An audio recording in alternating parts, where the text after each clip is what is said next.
ពិធីសម្ពោធឆ្លងឧបដ្ឋានសាលានិងសមិទ្ធផលនានាក្នុងវត្តសាមគ្គីមនីរដ្ឋក្រុងបាវិត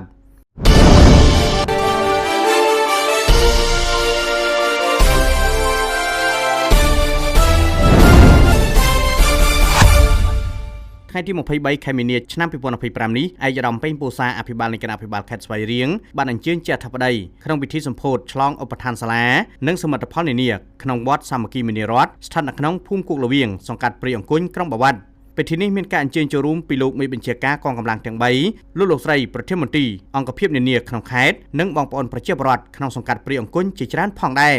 ឯកឧត្តមអភិបាលខេត្តមានប្រសាសន៍ថាពិធីកាត់ខ្សែបូសម្ពោធឆ្លងឧបដ្ឋានសាលានិងសមិទ្ធផលនានានាពេលនេះគឺមិនត្រឹមតែឆ្លុះបញ្ចាំងឲ្យឃើញអំពីវឌ្ឍនភាពជំនឿនិងការគោរពប្រតិបត្តិដ៏ជ្រាលជ្រៅចំពោះវិស័យព្រះពុទ្ធសាសនាប៉ុណ្ណោះទេប៉ុន្តែថែមទាំងបង្ហាញឲ្យឃើញនៅស្មារតីសាមគ្គីភាពមិត្តភាពនិងការគាំទ្ររបស់បងប្អូនប្រជាពលរដ្ឋយើងចំពោះកិច្ចខិតខំប្រឹងប្រែងរបស់រាជរដ្ឋាភិបាលក្នុងការអភិវឌ្ឍប្រទេសជាតិទាំងផ្នែកពុទ្ធចក្រនិងអាណាចក្រទន្ទឹមនេះវត្តអារាមនិងព្រះពុទ្ធសាសនាមិនគ្រាន់តែជាទីគោរពសក្ការៈបូជាតាមជំនឿសាសនាប៉ុណ្ណោះទេប៉ុន្តែជាកោសិកាដែលបណ្ដុះនូវបញ្ញាញាណថ្នាលសម្រាប់សាបយកគ្រាប់ពូជនៃបញ្ញវន្តសម្រាប់ការកសាងជាតិលើគ្រប់វិស័យឯកឧត្តមបន្តថាសមិទ្ធផលដែលកាត់ឡើងនៅទីនេះពិតណាស់គឺមិនមែនកាត់ឡើងដោយចៃដន្យនោះទេនេះក៏ព្រោះតែស្ថានភាពនៃប្រទេសជាតិរបស់យើងទទួលបានផលផ្លែផ្កានៃសុខសន្តិភាពនិងការអភិវឌ្ឍជាតិលើគ្រប់វិស័យដែលជាមរតកបន្សល់ទុកពីអគ្គមគ្គុទ្ទេសក៍ជាតិដ៏ឆ្នើមរបស់យើងគឺសម្ដេចតេជោប្រធានព្រឹទ្ធសភាហើយបច្ចុប្បន្ននឹងបានកំពុងបន្តថែរក្សាការពារនិងអភិវឌ្ឍក្រោមការដឹកនាំប្រកបដោយភាពឆ្លាតវៃប៉ិនប្រសប់និងស្វាហាប់ពីសំណាក់សម្ដេចមហាបវរធិបតីហ៊ុនម៉ាណែតនាយករដ្ឋមន្ត្រីនៃព្រះរាជាណាចក្រកម្ពុជា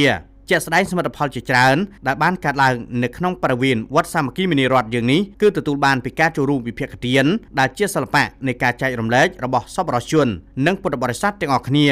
ឯកឧត្តមអំពាវនាវទៅកាន់ពិធីនេះនៅបញ្ហាសំខាន់មួយចំនួនដូចជាសូមចូលរួមជួយផ្សព្វផ្សាយផលប៉ះពាល់និងគ្រោះថ្នាក់នៃការសេពគ្រឿងញៀននិងទប់ស្កាត់ការប្រើប្រាស់គ្រឿងញៀនហើយលុបបំបាត់គ្រឿងញៀននៅមូលដ្ឋានដើម្បីអនាគតកូនចៅយើងយុវជននិងកុមាររបស់យើង2សូមជួយអប់រំផ្សព្វផ្សាយនិងចូលរួមគ្រប់ច្បាប់ចរាចរណ៍ឲ្យបានគ្រប់គ្នាជាពិសេសនៅពេលទេសនាកម្មវិធីបុណ្យទានផ្សេង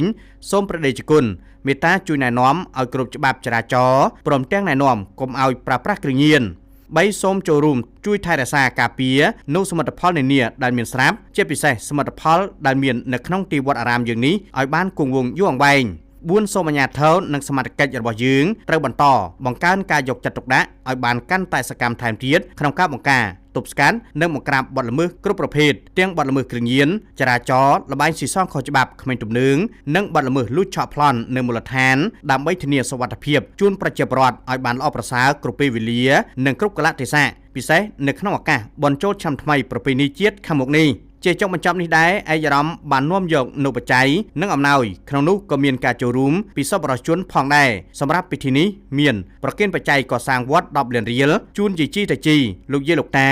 និងបងប្អូនប្រជាពលរដ្ឋ315នាក់នៅសរុងនិងថវិកាមួយចំនួនផងដែរ